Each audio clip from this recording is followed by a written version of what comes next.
Hi guys, today we are making braised pumpkin.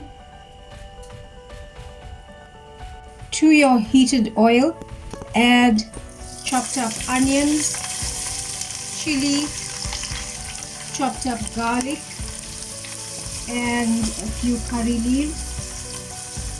Let this fry until the onions start to brown slightly.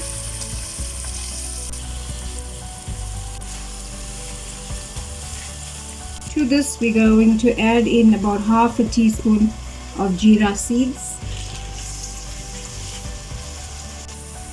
We are now going to add in our washed and cut up pumpkin.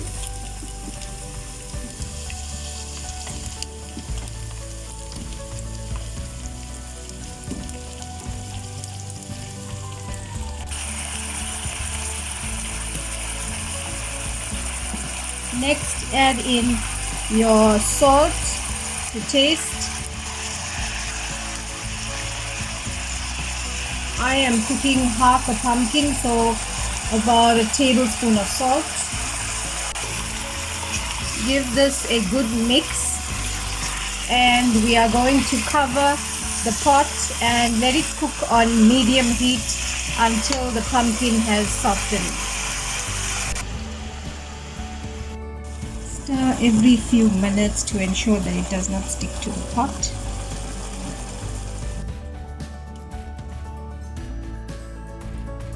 And there we have braised pumpkin all done. Thanks for watching guys. Bye.